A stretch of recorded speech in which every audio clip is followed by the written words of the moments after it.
हरि ओम।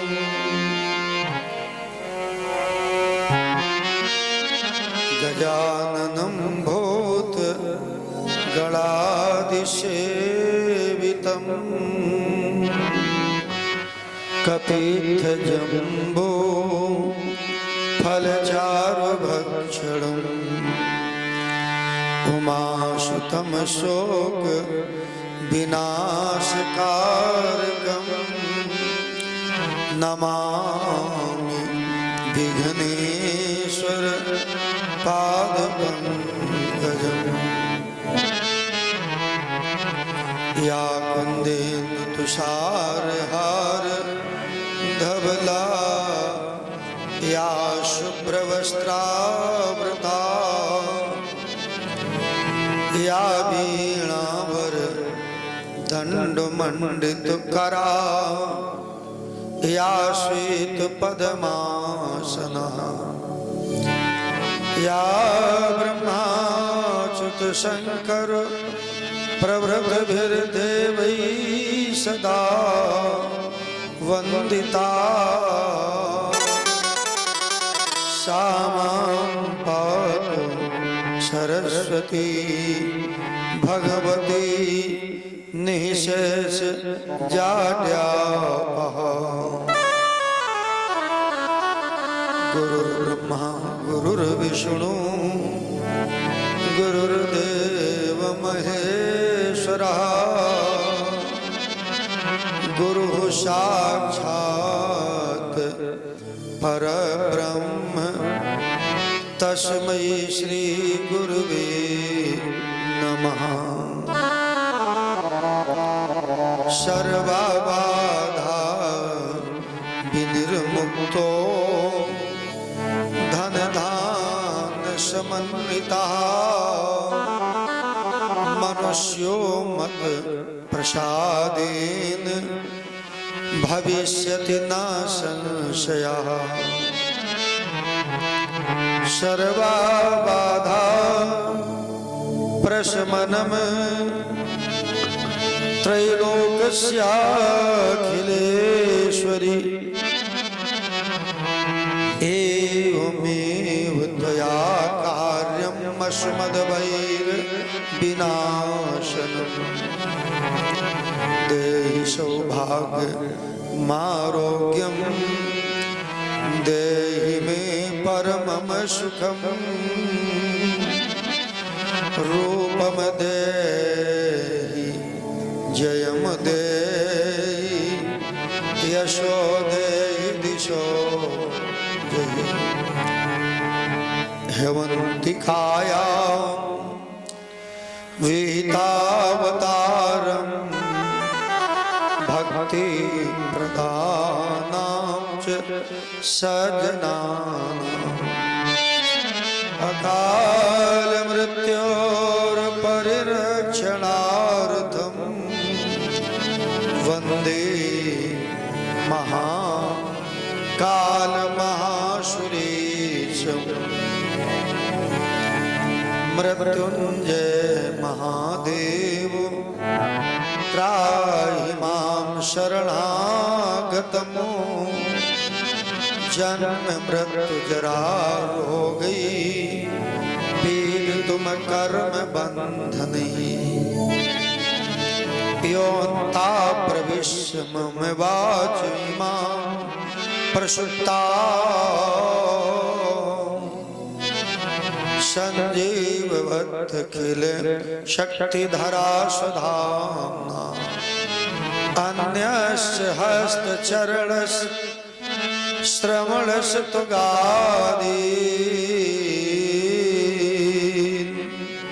प्राणान् नमो भगवते पुरुषाय तुभ्यम्। हरि शरणं हे कृष्ण करुणा सिंधो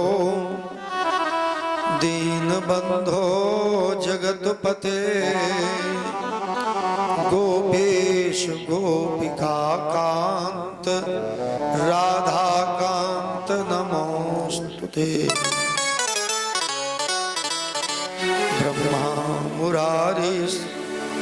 त्रिपुरांतकारी भानु शशि भूमि सुतो बुधस्य गुरस्य शुक्रा शनि राहु केतवः सर्वे ग्रहा शांतिकरा भवन्तु। हरि शरणम नित्यानंद करी वराभय करी सौंदर्य रत्ना करी निर्धूताखिल घोर पावन करी प्रत्यक्ष माहेश्वरी प्रालेयाचल वंश पावन करी काशीपुराधीश्वरी भिक्षाम देहि कृपावलंबन करी मातान्नपूर्णेश्वरी अन्नपूर्णे सदा पूर्णे शंकर प्राण बल्लभे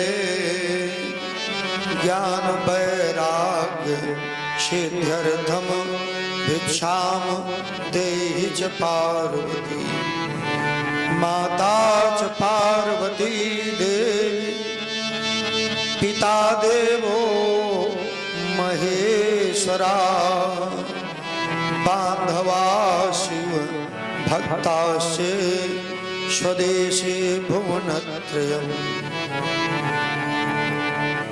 वंशे विभूषित करान् नवनीर्दाभात पीतांबरा तरुण बिंब फलाधरोष्ठात्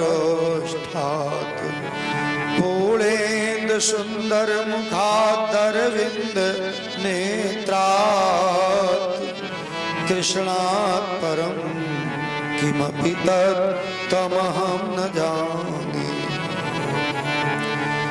नारायणं नमस्कृत्य हरिं नरं चैव नरोत्तमं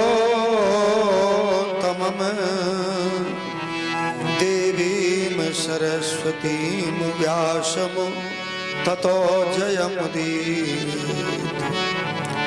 यं प्रव्रजन्तमनुपेतमपेत कृत्यं दीपायनो विरह कातर आजुहाव पुत्रेति तन्मयीतया तर्वोऽभिनेदुस्तं सर्वभूत हृदयं मुनिमानतोऽस्मि तम सर्वभूत हृदयं मुनिमानतोऽस्मि तम सर्वभूत हृदयं मुनिमानतोऽस्मि। हरि ओम। शीश जटाओं शीश शोभित ये देवध्वनि जलधारा शशि ललाट पर चमक रहा हो अर्ध कलाधर न्यारा ये फूं फूं कर ओंकार रहे हूँ और काले विषधर धारे नीलकंठ मृत्युंजय हर हर हम आए शरण तिहारे। ये हिमगिरि के उत्तंग शिखर पर क्यों छाई हिममालाएं सघन बिटप बट अति शोभित सघन बिटप बटे अति शोभित जहाँ छाई फटिक सिलाई बाएं कर में हो त्रिशूल ढकवा करता हो ढम ढम ढमे शनमुख खडमुख हो नंदी गण जय बोल रहे हो बम बम बम। हे पार्वती के पति शिव शंकर मम हृदय बीच आ जाओ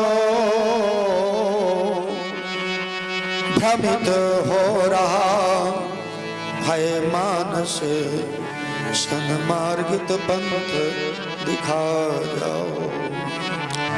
बोलो शंकर भगवान की जय हो।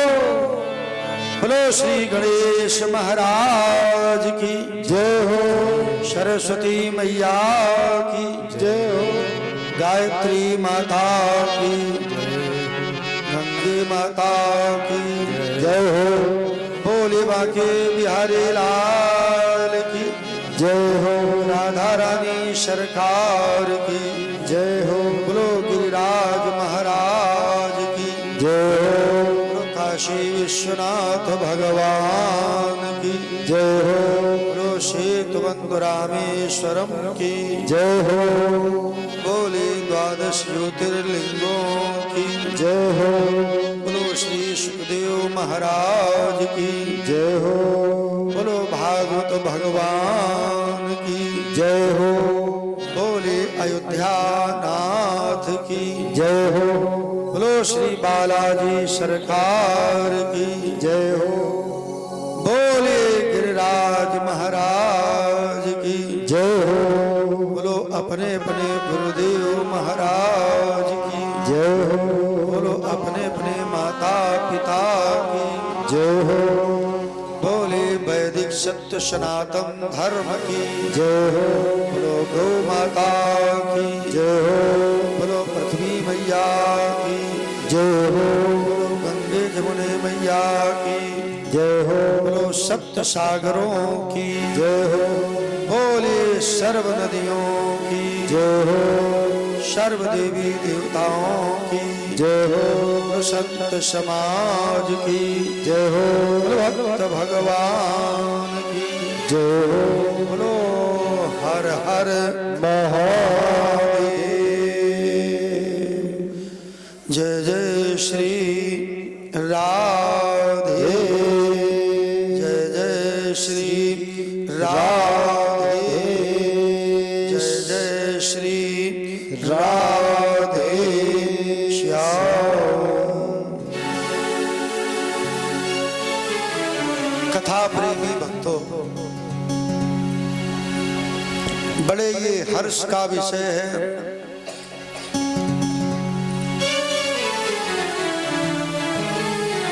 बड़ी पवित्र कथा चल रही है श्री भागवत भगवान जी की।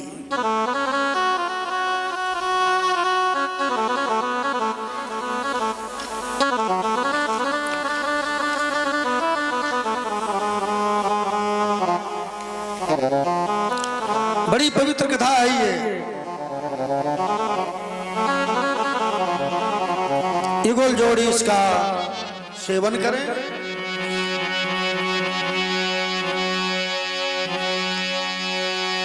एक तो ये है दामोदर मास,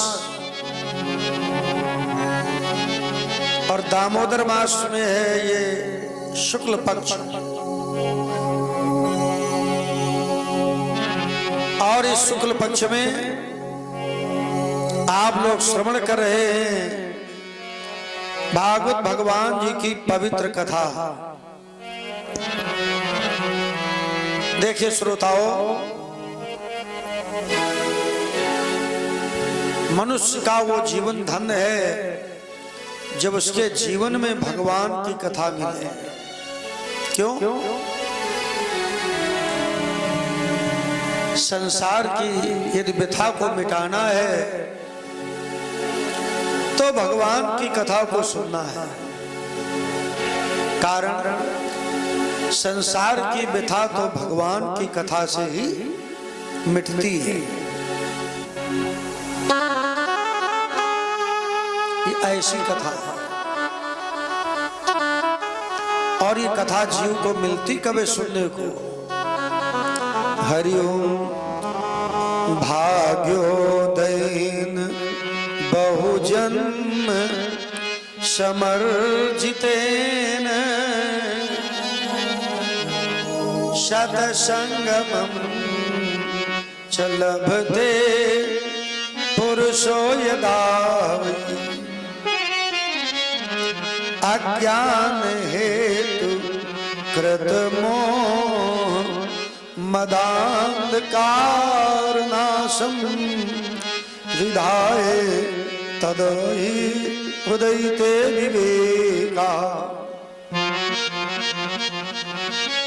बोले भाग्योदयन बहुजन्म समर्जिते। जब मनुष्य का भाग्य उदय होता है, हमने सबने अनेक जन्मों में युद्ध किया। समरम युद्धम, जितेन जीतना। कुकर की, शूकर की, पशु पक्षी, कीट पतंग आदि योनियों में हम सबने जन्म लिया और कई बार मानव शरीर में भी जन्म लिया। युद्ध होता ही रहा, समर्जित है, युद्ध होता रहा।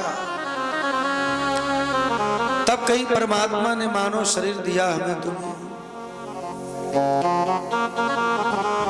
भाग्य उदय हुआ तब मानव शरीर मिला और भाग्य उदय हुआ तो ये कथा मिली। किसकी कथा? अच्युत अगोचर कोटि कोटि कंदर्प दर्प दलनशील वाले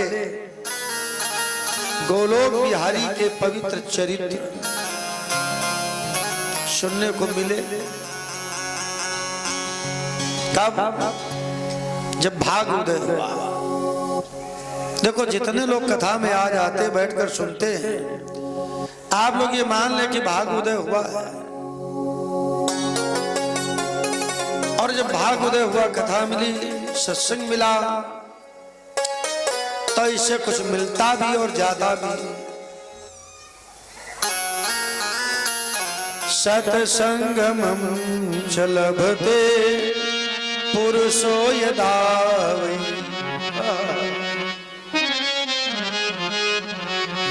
हे प्रेमी भक्तों, ये भगवान का सत्संग कथा यदा कदा ही मिलती है और कुसंग जब चाहो तब मिल जाएगा। पर सत्संग भाग्यशाली को मिलता जब हरि कृपा होती। तो सत्संग और कथा से ज्ञान उदय होता है। क्या उदय होता है? ज्ञान। अज्ञान चला जाता है। ऐसी ही कथा है। आइए अभी आप सुनेंगे रामावतार की कथा। क्यों? श्री भागवत जी में 9वें स्कंद में 10वें अध्याय और 11वें अध्याय में बहुत संक्षिप्त राम जी की कथा का वर्णन किया है। उसी आधार से सुनते हुए कृष्ण जन्मोत्सव हरि शरणम। आइए कर ले थोड़ी देर बैठकर हरि संकीर्तन बड़े भाव से, प्रेम से और तालियों का स्वर देते हुए। हरिओम। सीता राम सीता राम सीता राम सीता सीता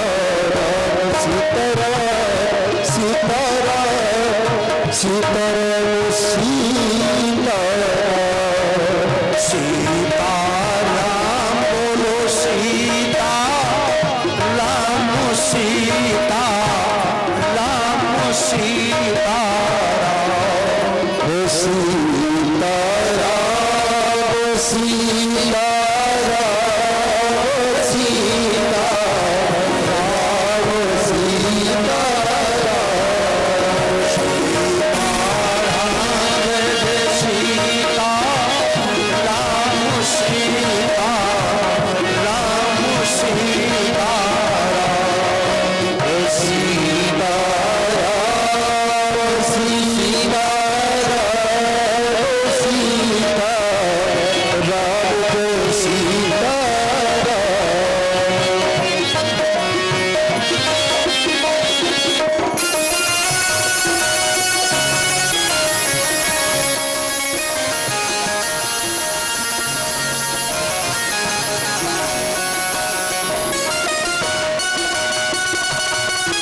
श्याम राधे श्याम राधे श्याम जय राधे श्याम राधे श्याम जय राधे श्याम सीता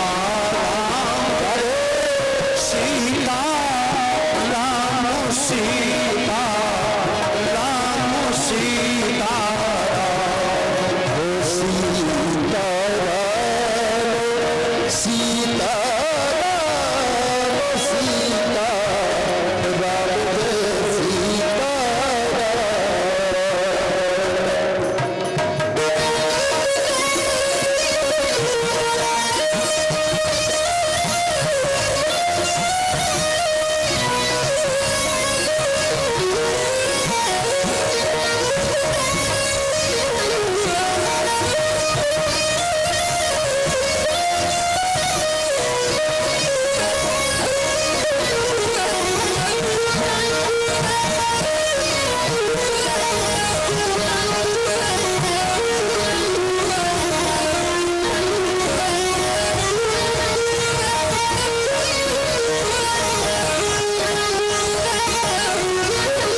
सीता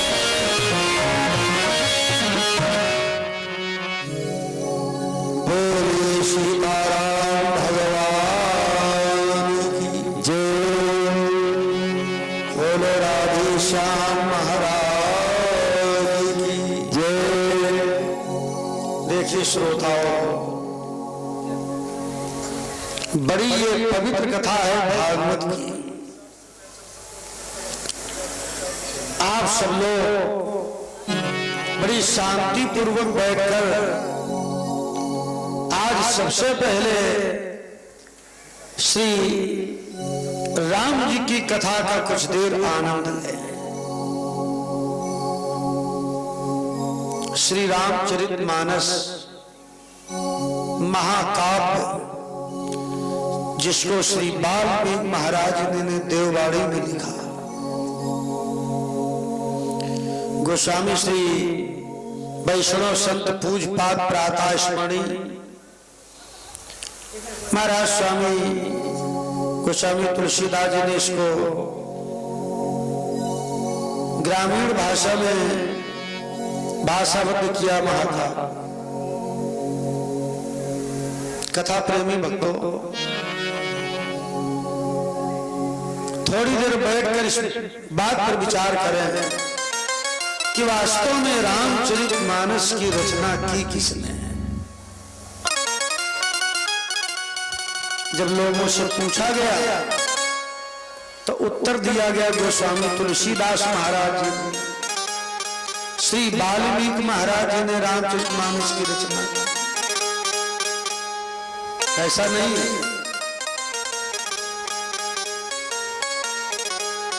रामचरितमानस की रचना करने वाले कोई देवता दूसरे ही है। रामचरितमानस में ही मूल रूप से जिसने रामचरितमानस की रचना करी उसका नाम आया है क्या? हरिओम रचि महेश निज मानस राखा, पाई सुसमय शिवासन भाखा।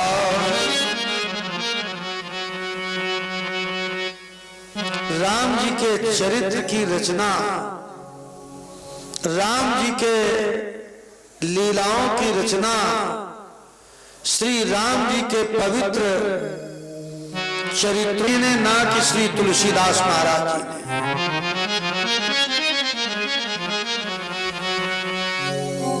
रामचरितमानस की रचना वास्तव में देखा जाए तो भगवान शंकर जी ने की। आप लोग शंका में मत पड़ना, तर्क में मत पड़ जाना, लेकिन मैं जो बात बोल रहा हूं उसको सुनने का प्रयास करें, सारी बात समझा दूंगा। जिस समय श्री राम जी का अवतार भी नहीं हुआ, जन्मोत्सव भी नहीं हुआ, वन में भी नहीं गए, रावण का उद्धार भी नहीं किया, और जब भूतल पर अवतारे नहीं हुआ, इसके पूर्व भी भगवान शिव जी ने कैलाश पर्वत पर बैठकर संपूर्ण राम जी के चरित्र को रच करके अपने मानस में रख दिया, उजागर नहीं किया। और सर्वप्रथम रामचरितमानस की कथा शिव जी ने किसको सुनाई? प्रथम ही अति अनुराग भवानी,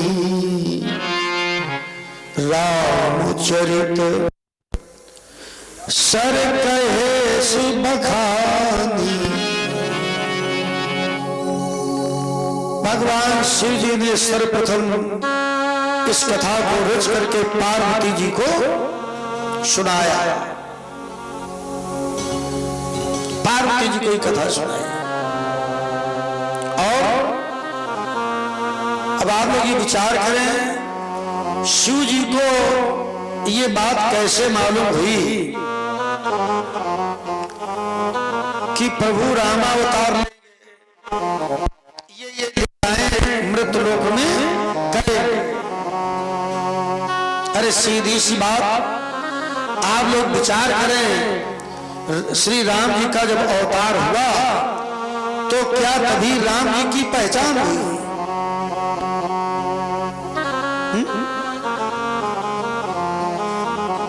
अवतार के बाद में राम जी की पहचान हुई? क्या अवतार के पहले श्री राम जी नहीं थे?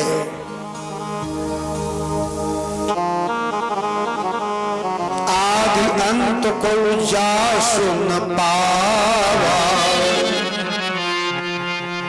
राम जी का अवतार तो बाद में हुआ है, पहचान तो इनकी बाद में हुई लोगों की, लेकिन इसके पूर्व भी राम जी थे। राम है कौन? भक्तानां हृदय रमन्ते सा राम, जो भक्तों के हृदय में रमण करे वो है राम। योगियों के हृदय में जो रमण करे वो है राम। यावत् संसारे रमन्ते सा रामा, समस्त ब्रह्मांडे रमन्ते सा रामा। राम है जो सब में रमा है वो है राम। क्यों? भोलेनाथ जी पहले से ही आदि ब्रह्म भगवान विष्णु के उपासक थे और उस साधना के माध्यम से भोलेनाथ जी को विदित हो गया ये महाविष्णु ही जो सब में रमा है, जो राम नाम से जाना जाएगा, उसका अवतार होना है। इस माध्यम से, योग के माध्यम से शिव जी ने सारी बात जान ली कि भगवान का अवतार राम रूप में होगा। तो सारा चरित्र भगवान ने रच करके कहां रख दिया? मानस।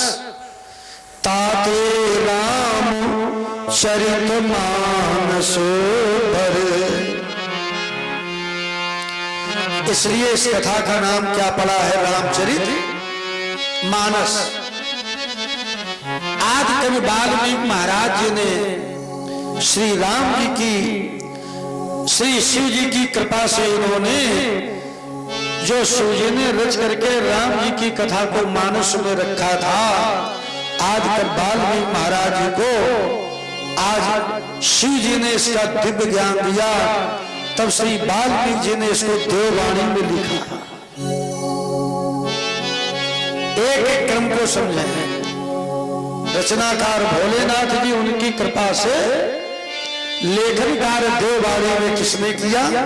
शिवाज्ञा के माध्यम से वाल्मीकि जी ने। और वही वाल्मीकि तुलसी भयो,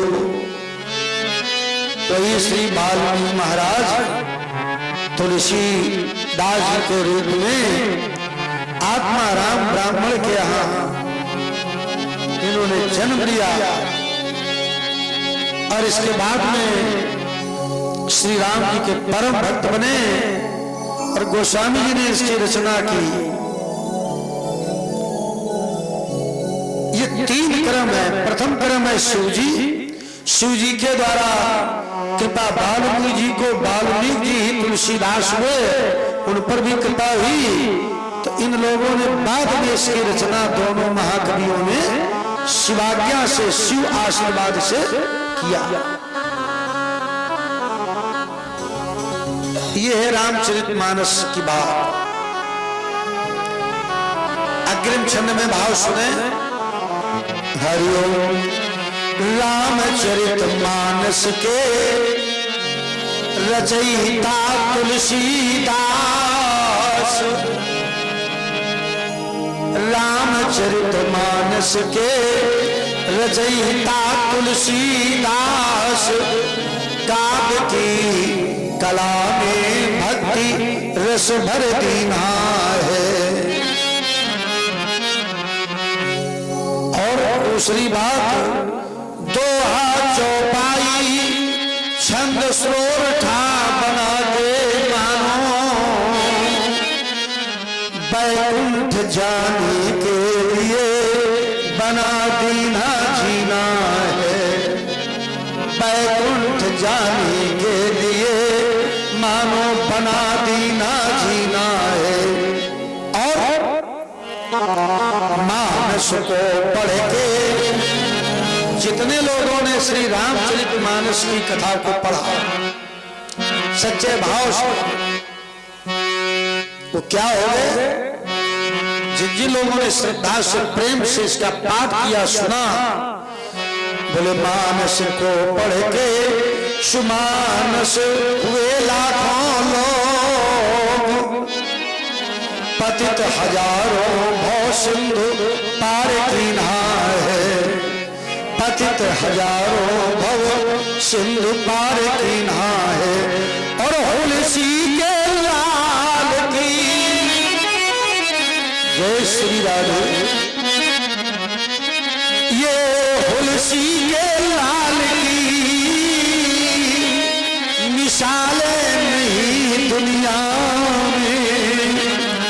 काब की, ध्यान दे भक्तों, काब की अंगूठी तुलसी उसका लगीना है। अरे हुलसी के लाल की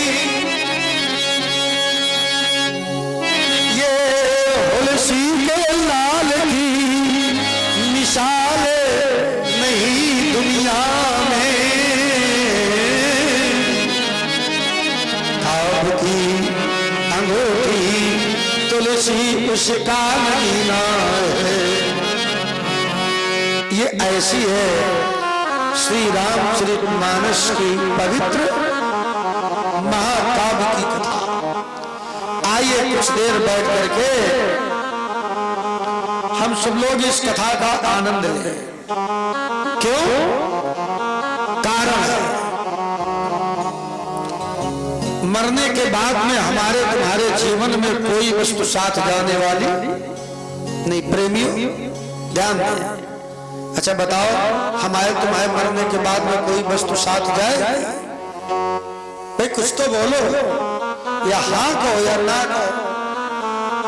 काहे जगमान काशीनाथ। एक उदाहरण सुना दे यहीं पर। हमारे श्री काशीनाथ जी ने कहा था कि पंडित जी कुछ भक्त लोग ये कहते कि महाराज दृष्टांत नहीं सुनाते हैं। एक बात बताएं, भगवान की कथा से बढ़कर के संसार में कोई दृष्टांत महान नहीं, लेकिन फिर भी संसार में हमारे तुम्हारे साथ में कोई वस्तु मरने के साथ में नहीं जाएगी। और कोई लेके गया हो तो बतावे। कोई लेके गया? नहीं गया। एक उदाहरण सुने। ये महल हाथी, घोड़े, नौकर, चाकर, खजाना, स्वर्ण, रजत, हीरे, मोती, जवाहरात, आज तक कोई ले गया साथ? नहीं। एक छोटा उदाहरण सुने। एक बार एक कस्बे में कथा चल रही थी। कथा एक संत कह रहे थे, एक आचार्य जी कथा कह रहे थे, और बस समय वही था। कौन सा? कथा का समय 5 से 9। देखो सौभाग्य की बात। तो सभी लोग बड़े प्रेम से कथा श्रवण करने जाते, सत्संग करने। लेकिन उस कस्बे का, शहर का एक सेठ साहूकार ने सत्संग और कथा की बड़ी तारीफ सुनी। तो कोई उदाहरण बहुत ध्यान से सुनो, दृष्टांत इस पर दे रहे हैं कि मरने के बाद में हमारे तुम्हारे साथ में संसार की कोई वस्तु साथ में नहीं जाती। सेठ साहूकार ने बड़ी तारीफ सुनी कि महाराज आए हैं, बड़ी सुंदर कथा कह रहे हैं, सत्संग कर रहे हैं, लोग बड़ी प्रशंसा कर रहे हैं। तो देखिए उस सेठ साहूकार ने विचार किया, हमें समय नहीं मिलता है, कितने समय कथा सुनने जाए, सत्संग सुनने जाए। तो सेठ साहूकार ने विचार किया कि जब सब लोग सत्संग करके लौट आएंगे और जब महाराज जी एकांत में विश्राम स्थल पर होंगे तो हम उनके पास में जाकर के सत्संग करेंगे, कथा सुनेंगे। देखिए सेठ साहूकार ने अपना व्यापार किया पूरे दिन। जब रात्रि में कथा विश्राम हो गई, सारे श्रोता चले गए सत्संग सुनकर, कोई पांडाल में रहा नहीं। महाराज जी व्यास आसन के नीचे उतरे, विश्राम कक्ष में चले गए। महाराज जी ने जलपान किया, फलाहारी की। अब उस सेठ साहूकार ने क्या किया? स्नान किया। स्नान करने के बाद में बड़े प्रेम से कुछ जलपान किया। सेठ साहूकार ने सोचा चलो अब महाराज जी से एकांत में सत्संग करेंगे। और उस सेठ साहूकार क्या करता है? 1.25 लाख रुपए की थैली बांधी और रात्रि में संत के, महाराज के कक्ष में गया, महाराज को प्रणाम किया। महाराज ने आशीर्वाद दिया। पूछा ये सेठ साहूकार कैसे आया? तो सेठ साहूकार ने क्या किया? वो 1.25 लाख रुपए की थैली संत के चरणों में डाल दी। संत ने वो 1.25 लाख रुपए की थैली उठाई और सेठ साहूकार के सामने फेंक दी। सेठ साहूकार ने कहा महाराज ये तो भेंट देने आए हैं। संत ने कहा ए सेठ कान खोल के सुन लो, हमें ये कोई भी भेंट नहीं चाहिए। कहा क्यों आए बताओ? तो कहा महाराज हमने सुना आप बहुत सुंदर उपदेश देते हैं, बहुत सुंदर सत्संग करते हैं, महाराज मुझे समय नहीं मिलो, ताई वजह से मैं आपके पास आ ही नहीं सका। महाराज आप थोड़ा समय निकाल करके हम आए सत्संग में, आप एक काम करो हमें कोई ज्ञान दो जिससे मेरा बेड़ा भवसागर से पार हो। तो संत मौन थोड़ी देर बैठे रहे, मौन। अब संत जी ने सोचा कि इसको क्या ज्ञान दे, तो संत जी ने अपनी डिब्बी खोली और डिब्बी से एक सुई निकाली, छोटी सी। क्या निकाली भक्तों? सुई। और सुई को सेठ को देकर के कहा, सेठ जी ये सुई ले जाओ, पर एक बात याद रखना। क्या? हमारी भी मृत्यु होगी, मृत्यु तुम्हारी भी होगी, तुम भी शरीर छोड़ोगे, हम भी शरीर छोड़ेंगे, लेकिन परलोक में हम तुम दोनों लोग जब मिले तो ए सेठ साहूकार, ये हमारी सुई इस मृत लोक में नहीं, वहां हमको सौंप देना। जाओ। अब बताओ, सेठ बेचारा बड़ा चक्कर में पड़ा। लोग बड़ी तारीफ करते थे कि संत जी बहुत ज्ञानी है, लेकिन उन्होंने हमें कोई उपदेश नहीं दिया। खैर कोई बात नहीं। सेठ अपने घर गए, भोजन किया और विश्राम कक्ष में बिस्तर पर लेट गए, सुई को साथ में रख लिया। और सेठ साहूकार ने रात्रि में सुई उठाई और कहा, संत ने मुझसे कहा था कि जब तेरी मृत्यु हो जाए तो ये सुई हमको परलोक में वापस कर देना। देखिए बिस्तर पर लेटा सेठ ने विचार किया कि शरीर छूटने के बाद में जब संसार की कोई वस्तु मनुष्य साथ में नहीं ले जा सकता है, तो ये संत को हम मरने के बाद में सुई परलोक में कैसे देंगे? सेठ के नेत्रों में अश्रु आ गए। कहा वास्तव में वो महाराज बड़े धन्य हैं, बड़े ज्ञानी हैं, वाणी से मुझे कोई ज्ञान नहीं दिया, लेकिन ये एक सुई दे करके बहुत बड़ा मुझे ज्ञान दे दिया है कि जब हमारी मृत्यु होगी संसार की सारी वस्तुएं यही छूट जाएंगी, जब हम सुई तक नहीं ले जा सकते हैं मरने के बाद में, तो संसार की और कौन सी वस्तु ले जाएंगे? सेठ को बैराग हो गया। सेठ प्रातः काल उठे, 72 वर्ष की आयु थी सेठ साहूकार की। अपने बेटों को बुलाया और कहा, बेटो सारा कारोबार लो, अब तो मैं एकांत में बैठकर भगवान का भजन करने जा रहा हूं। क्यों? एक न एक दिन इस शरीर को हमें तुम्हें छोड़ना ही पड़ेगा, न चाहने पर भी छोड़ना पड़ेगा। इसीलिए एक चेतावनी में भाव है, क्या सब लोग बोले? हरिओम।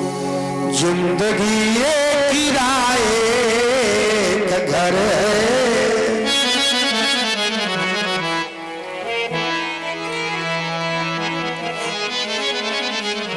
जिंदगी ये किराए का घर है, एक दिन बदलना पड़ेगा। जिंदगी के किराए का घर है, इतना तो दिन बदलना पड़ेगा। जिंदगी एक किराए का घर है, एक दिन बदलना पड़ेगा। जिंदगी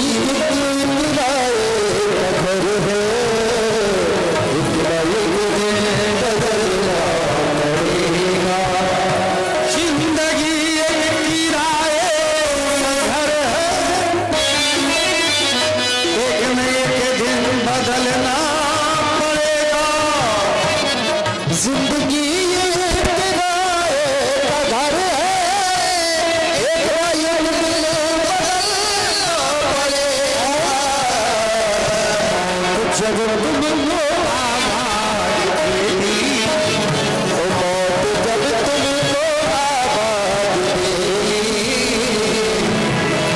मौत जब तुमको आवाज देगी, घर से बाहर निकलना पड़ेगा।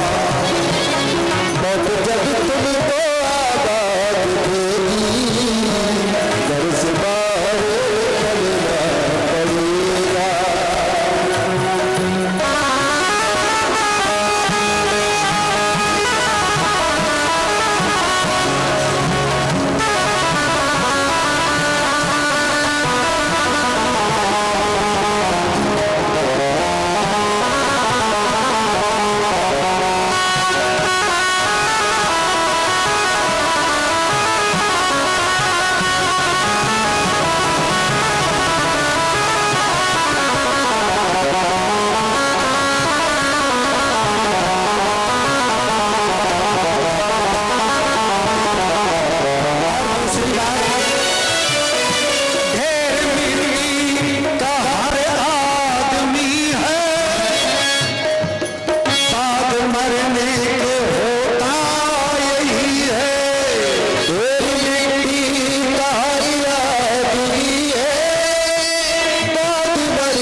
सब लोग सुने और बोले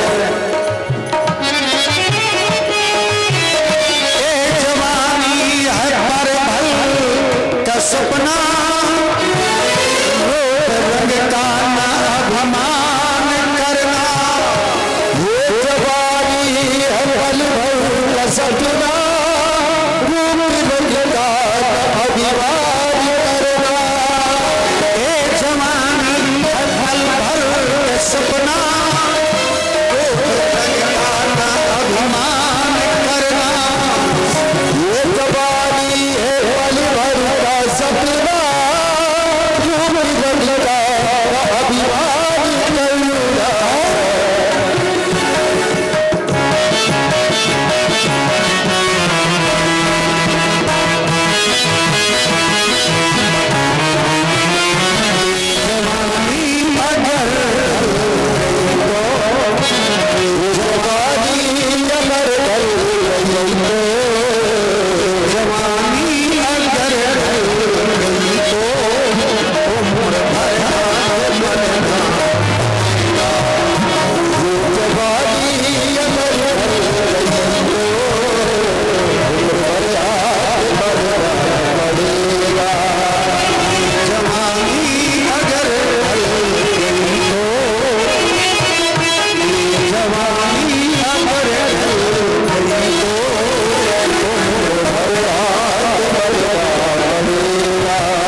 हमारे तुम्हारे साथ में संसार की कोई भी वस्तु मरने के बाद नहीं जाए। आज उस सेठ को बैराग हो गया, सोचता है जब हम संसार में मरने के बाद में कोई जीव एक सुई तक नहीं ले जा सकता है, तो कथा प्रेम तो संसार की वस्तु तो अन्य वस्तुएं तो दूर। आइए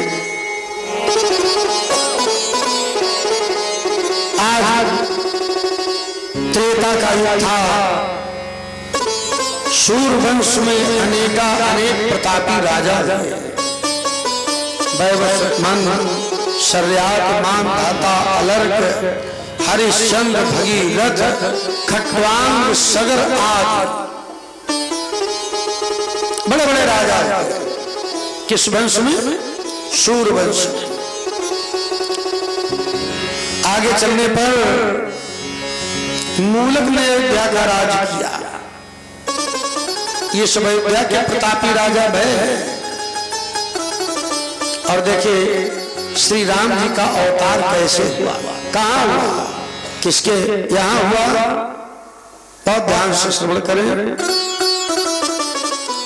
हरि ओम। खट्वांगाद दीर्घबाहुष्य रघुस्तस्मात् पृथुस्रवः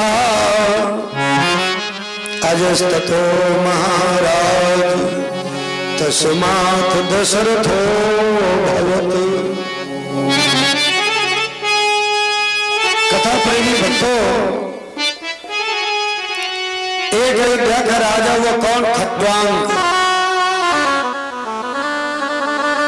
खट्वांग के विषय में उक्ति मिलती है, जब राजा खट्वांग ने विपक्षियों से युद्ध किया तो राजा खट्वांग को यह मालूम हुआ कि मेरी मृत्यु का समय केवल 2 घड़ी का शेष रह चुका है। राजा खट्वांग ने दो ही घड़ी में परमात्मा का ध्यान किया और मुक्त हो गया।